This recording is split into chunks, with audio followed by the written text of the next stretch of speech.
John chapter 12, 35 through 50. Then Jesus said to them, "A little while longer, the light is with you.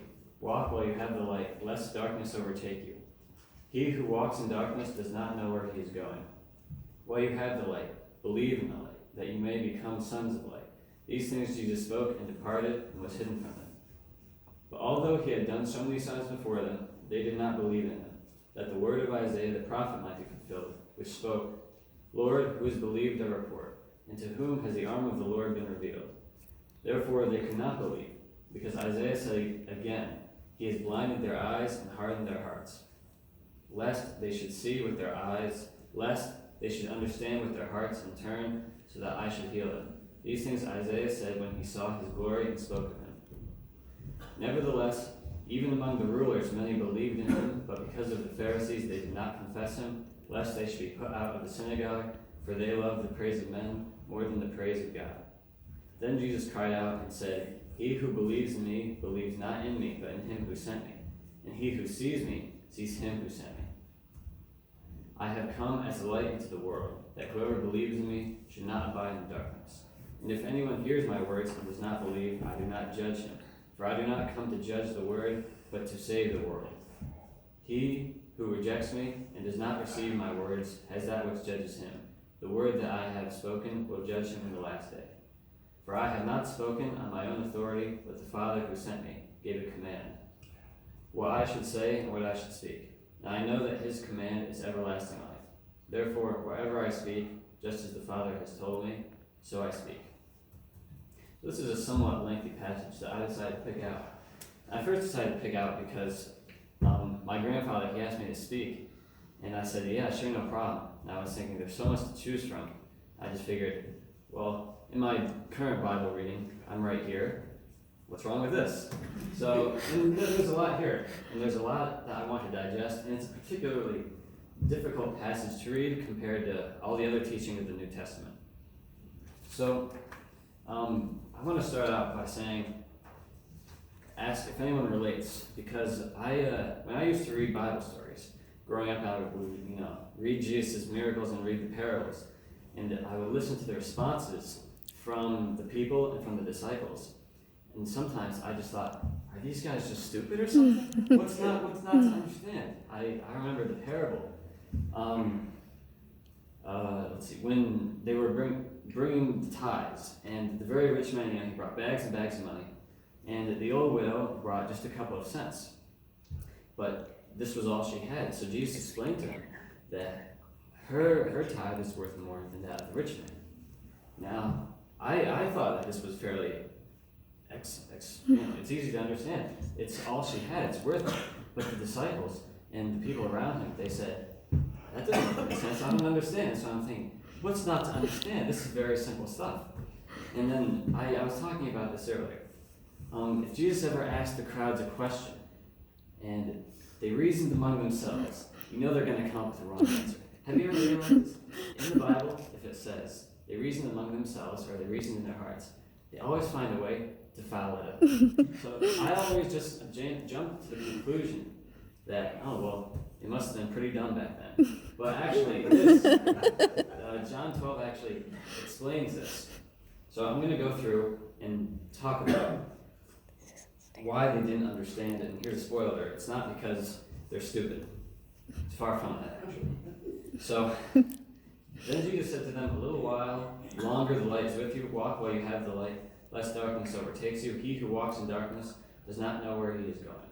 Darkness is the absence of light. If we don't have a path that we can see and we just wander around aimlessly, we're inevitably going to be wandering down a path of destruction.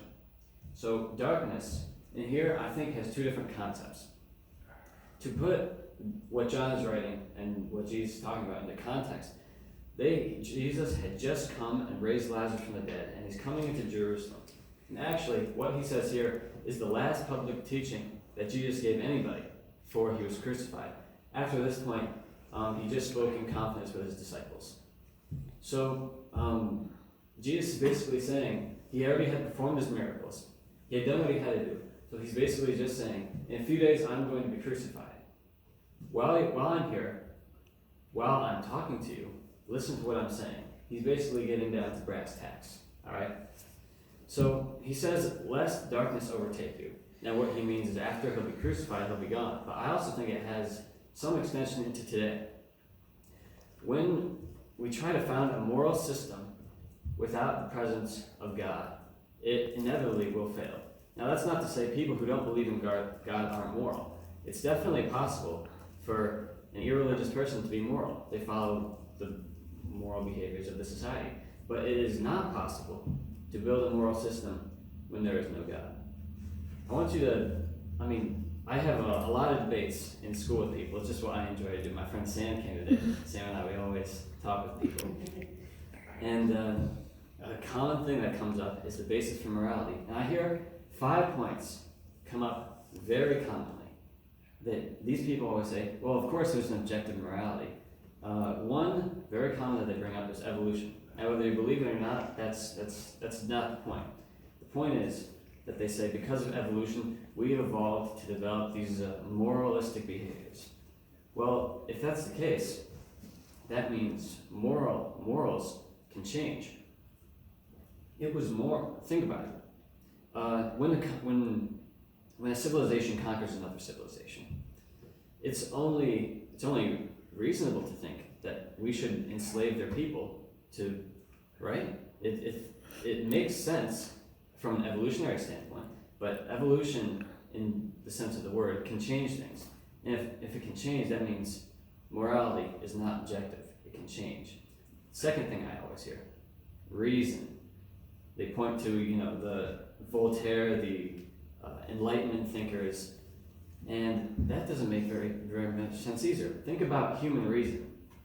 Human reason is very different from what is moral. What is reasonable is not what is moral. Like I said with slavery, it is only reasonable to, when you conquer another civilization, completely rape and pillage their villages and use their resources to build your own. It's only reasonable, but it's not moral. That doesn't cover an objective sense of morality. Conscience. That's the third one I always hear. People always say, well, humans have conscience. We can think about what we're going to do, and that determines whether something's moral. And I just think, are you kidding me? Think of it. There are actually some people who scientifically cannot have a conscience. These people are called psychopaths. Those people can't have consciences. Some people, they don't care what's right or wrong. They think, oh, I don't have any money. Well, I need to look out for number one. Why don't I just go rob the bank over here? See, consciously, it's different for everybody. There's no objective standard.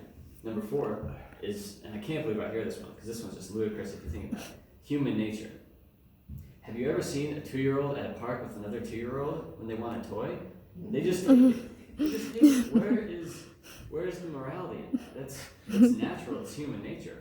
And the last one I hear, in abstract sense, is utilitarianism, which is the idea that what benefits the most people is what's good for the collective good. Now, like, once again, I want to cite slavery. If a small group of slaves supports 90% of the population, while that is good for the collective good, that is not moral. So all these different standards without God does not hold water in terms of determining objective morality.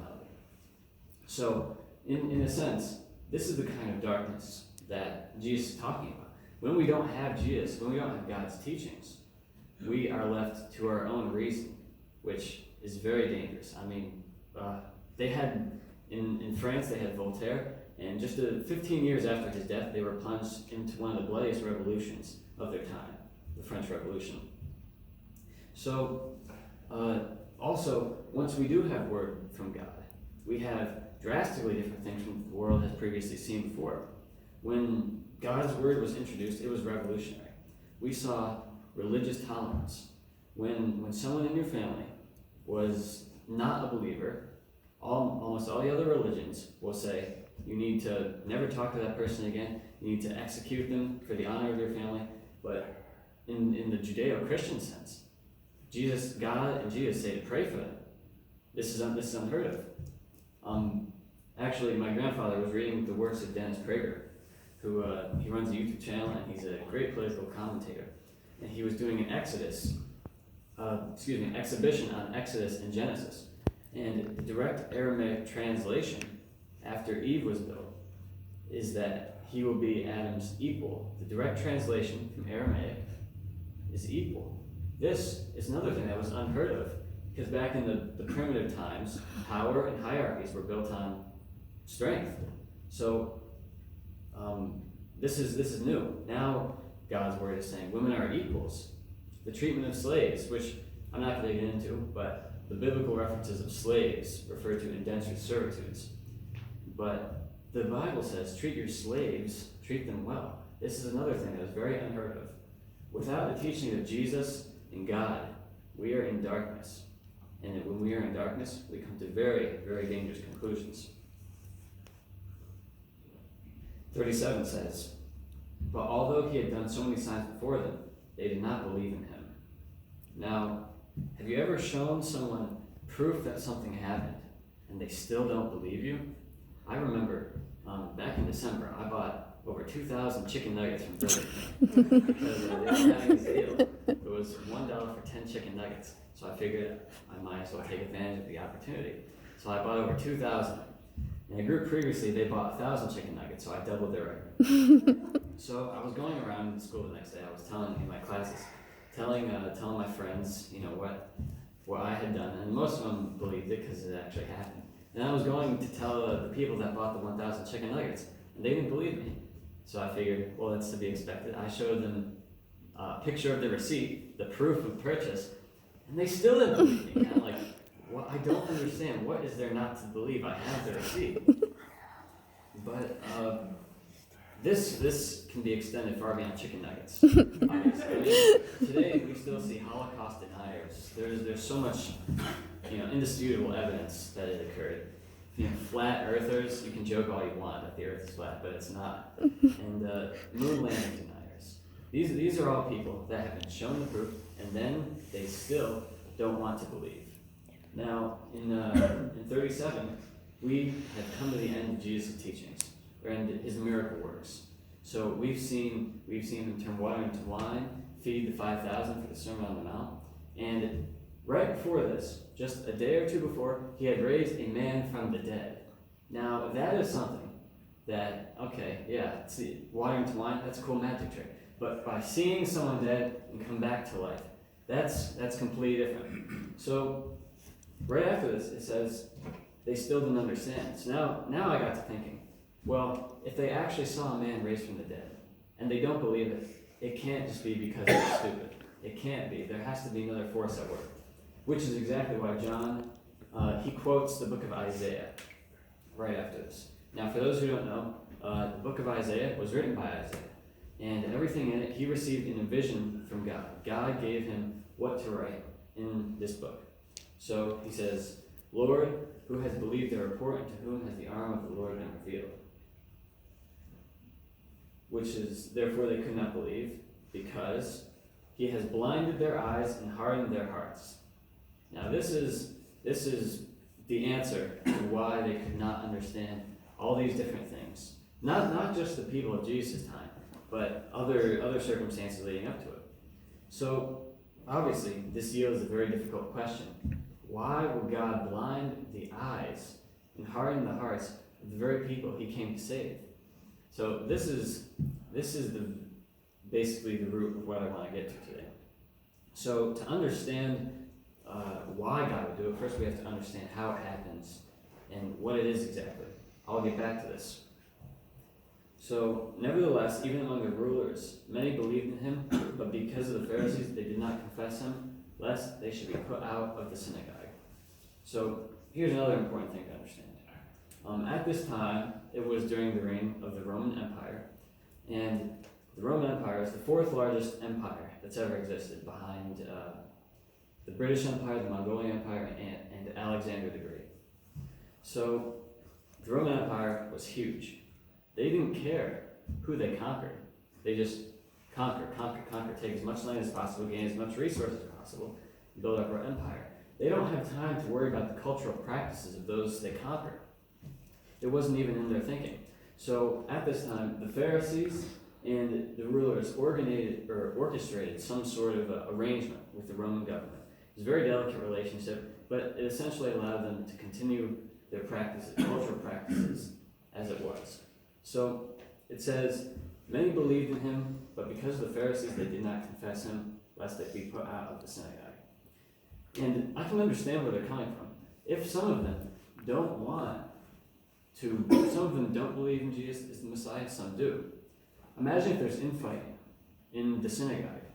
If there's trouble is to be caused, the Romans will just come in and say, you want to cause trouble? We're just getting rid of the whole arrangement. You'll just live like everyone else and pay your taxes. So it's a very delicate situation that they were in. Now, it says, even among the rulers, many believed in him. This is how genuine the level of their faith is can be questioned based on some of my other readings. But what we see a lot of the Pharisees are sort of the antagonists, especially in the Gospels. They're seen as the people who are always trying to test God and try to trick him, try to make him fall into a trap to really get him. So that is because they try to achieve righteousness through works and not faith. It's important to achieve righteousness in the path of salvation by faith and works alone, or just those two. But if you try to achieve just one at a time, it's not going to work. For example, when the disciples were hungry and they were going through the fields of grain, and it just so happened to be the Sabbath, they were picking the heads off the wheat because they were hungry. The Pharisees came out and they said, "What are you doing? You're working on the Sabbath?" And obviously Jesus sets them straight. He gives them the what for. But we find so many circumstances of the Pharisees trying to test and trick God based off the rule book.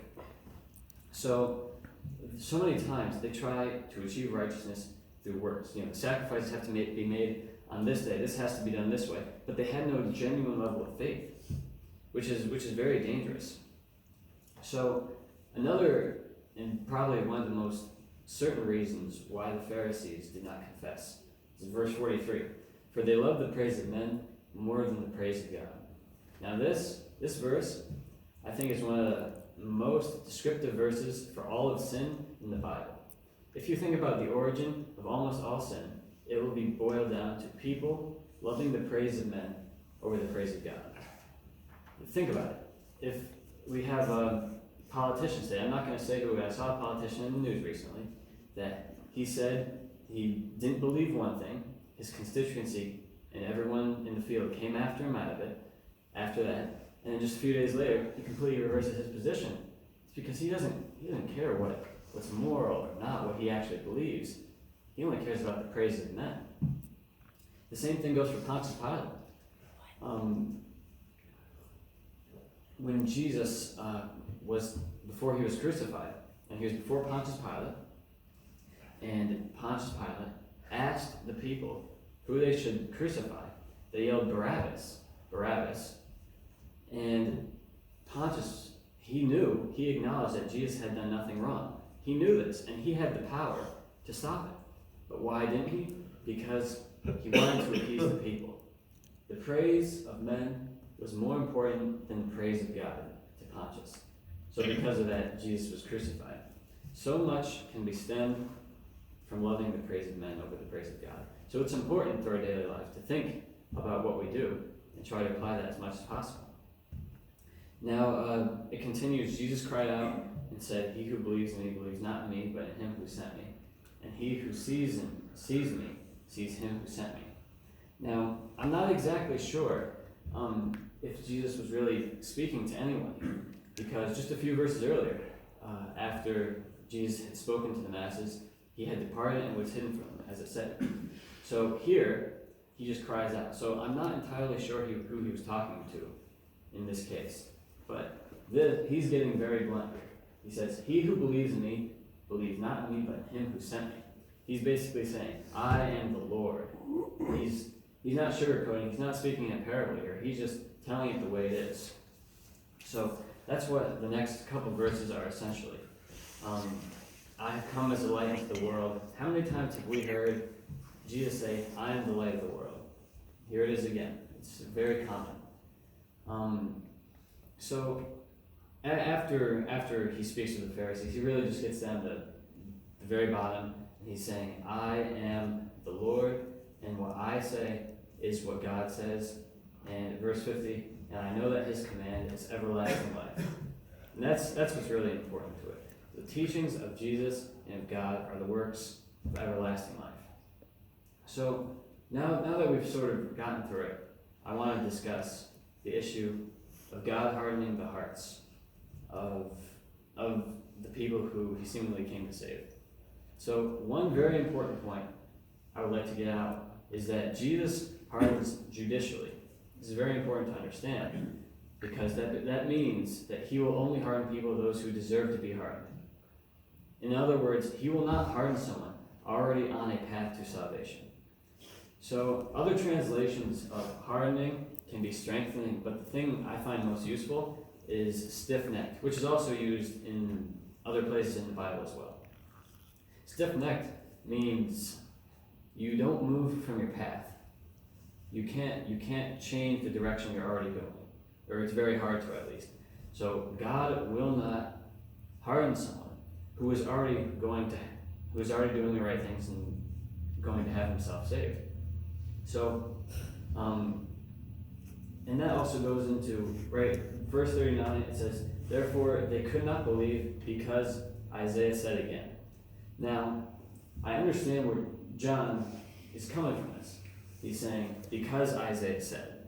Now, Isaiah, this was hundreds of years before. This was a prophecy. But I don't exactly like how it says, because Isaiah said. Because the Israelites were not having their hearts hardened because Isaiah said so. It's the other way around. Isaiah said so because they were going to have their hearts hardened. God is all-knowing. He can see into the future. He knows what we're going to do. While we have free will, he still knows what our choices are inevitably going to be. So mixing up the causal relationship is very important not to do. Understanding that they were already on this path before Isaiah said anything about it. That would be like in Jeopardy. If any of you follow Jeopardy, we had a champion come to an end just on Monday actually. And he was very close to Ken Jennings' record. Unfortunately, he didn't make it. But Monday night when it was supposed to air, actually Monday morning, I had saw in the news that James Holhauser had lost because someone had leaked it. So I didn't say anything, but I already knew it was going to happen. So I sit through, and I watched the show, and exactly what I saw happen happened. Now, does that mean James Holhauser lost because the leak I saw in the news this morning? That's not how it works. The leak I saw is because that's what already had happened, and that's what was going to happen. So mixing up why Isaiah said these things is important not to do. What's the most famous example we know of someone being hardened in the Bible? And I think it is the hardening of Pharaoh. I think it's the first time that we see it, and the most famous time. So actually, my grandfather, he's in the middle of Exodus in his teachings, and I didn't mean for this to line up, but it lined up just perfectly by coincidence, because he was talking about Pharaoh last week. So I thought I should also talk about it. Pharaoh's heart, God hardened Pharaoh's heart, as he told Moses, so Pharaoh would not let the people out of Egypt. So I was like, okay, maybe this can give me some more insight on what I want to talk about today. So I was reading through the story. I know something very interesting that I think Moses wrote in here on purpose. There are 7 plagues, and each time it's described how Pharaoh's heart got harder upon each time. So I figured, yeah, that's what God said would happen. But I noticed something different grammatically, different with the wordings between the 5th and the 6th plague that is very important to understanding this. In Exodus 7, the first plague, it said, Pharaoh's heart grew hard, as the Lord had said. Second plague, Pharaoh's heart grew hard. Third plague, Pharaoh hardened his heart. Here we go. So fourth plague, Pharaoh hardened his heart. And the 5th plague, Pharaoh's heart became hard. So we are seeing each time pretty much the same thing, somewhat repetitive, that Pharaoh is hardening his heart, as God said he would. But that's not the same thing as God hardening Pharaoh's heart. which is why after the 5th plague, into the 6th plague, we see a change in the structure of the sentence. Exodus 9 says, "But the Lord hardened the heart of the Pharaoh," just as the Lord had spoken to Moses. He specifically says something different. Instead of Pharaoh hardened his heart, the Lord hardened Pharaoh's heart. So that allows us to build an idea of what's going on here. From what we can tell, it's that God does not harden unless we harden first. So this is imperative to understand the situation with the Israelites. After Pharaoh released the people into the desert, and Moses was taking them along, the incessant complaining and disobedience from the people is just mind-numbing. I think to myself, what are you guys doing? When Moses came back down from the mountain and they had built a golden bull, and Moses is like, "You've got to be kidding me." That's an example of constant disobedience of the Israelites. So right here, he quotes Isaiah.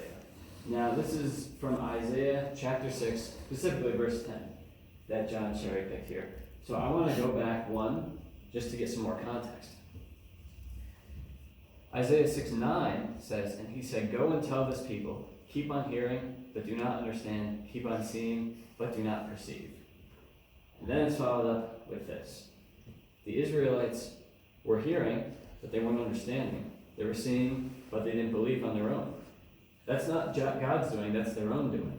And then it's here we see that God hardens their hearts. So just one verse before this allows us to understand this a little bit better. So this leads into the next question: what causes hardening? As I said, disobedience, pride, arrogance, and unrepentant sin, which also goes into loving the praise of men, as I spoke on earlier, and works and not faith in terms of their belief. This caused a hardening in people's hearts. So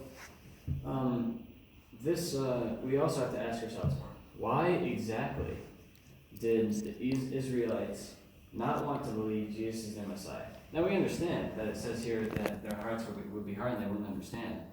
But they've been waiting hundreds and thousands of years for their Messiah to come. And now that he's here, they're not going to believe him? What's that about? They've been waiting all this time. Now, the answer is quite unfortunate, and it's that they didn't want to believe that Jesus was the Messiah. I think back in 10th grade, I was joking around with some friends. I told them I had a pet anteater. Now, to my surprise, everyone believed it, and eventually people started coming to my house looking for the anteater. They were asking, "Can I see him?" And I thought that enough's enough. So I started to tell people that I actually don't have an anteater, and it was all a big joke. And then people said to me, "I know you're lying." And I'm like, "I'm lying about not having an anteater?" And they say, "Yeah, we know you just don't want anyone to know about it." So that's a perfect example of people believing what they want to believe. People want to believe that someone has an anteater, which is exactly what happened. So the same is with the Israelites. All this time, they were expecting a Messiah that would be royal, kingly in nature, and that would deliver them from the suffering under the yoke of the Romans. Now, they had gotten things screwed up because that's not what Jesus came to do. But that's what they wanted to believe in their hearts. So when Jesus came, he was a carpenter, a comparatively low profession compared to a king. Even when the blind saw Jesus, even when Jesus heard the people in the street, they called him Son of David. Now, while this is true, they call him Son of David because that's who they want him to be, the kinsman of a king. But that's not exactly what he was. So I'm going to go back. Right here, this is another part from Isaiah that John picked out. "Lord, who has believed the report, and to whom has the arm of the Lord been revealed?" Now this is from Isaiah chapter 53, verse 1. I want to look into Isaiah and go 2 verses after that, 2 and 3. It says, "For he shall grow up before him as a tender plant, as a root out of dry ground, referring to the Messiah. He has no form or comeliness, and when we see him, there is no beauty that we should desire him. He is despised and rejected by men. It was prophesied that they would believe this as well, that they would believe he was this kingly figure in terms of earthly power. So once again, John picked the right things to say, because it was prophesied that's what they would believe.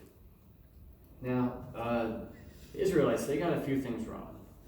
They expected Jesus to come, or they expected the Messiah to come and deliver them from the suffering of whoever they were suffering from, and at the time, the Romans. But we see, even 4 chapters later in John 16, it basically guarantees in this life we will face suffering. Jesus did not come to end our suffering, but he came to absolve our sins. But that's not what they wanted. They wanted their suffering and their hard times to be put aside. And because this is what they wanted, they were very disappointed, and their hearts grew even harder on their own accord. And I think it was a year ago now, I spoke about suffering and how it tests the steadfastness of our faith. I'm not going to entirely get into that, but I don't want to just leave hanging that suffering's guaranteed, deal with it. I don't want to do that, which is why I spoke on it last time. So, as I mentioned earlier, the question still boils. Why, even after all I described, why would God still harden the hearts of the people who he came to save? Now, some people may not like this answer, and I think that's exactly how my grandfather prefaced it last week. Imagine if God had actually softened the hearts of Pharaoh when Moses asked for them to be set free. Imagine Moses going and saying, let the people go. And Moses like, yeah, no problem. Imagine that. There would be no plagues. It sounds great, right? But the people need to believe. People need to have a good story to believe. As bad as that sounds, God's power couldn't have been showcased. And this has a deeper meaning when it comes to the Israelites. Imagine if the hearts of the Israelites weren't hardened. Imagine if Jesus came along, said, I'm the Messiah, and they were like, oh great, about time. Imagine what would happen. There'd be no crucifixion.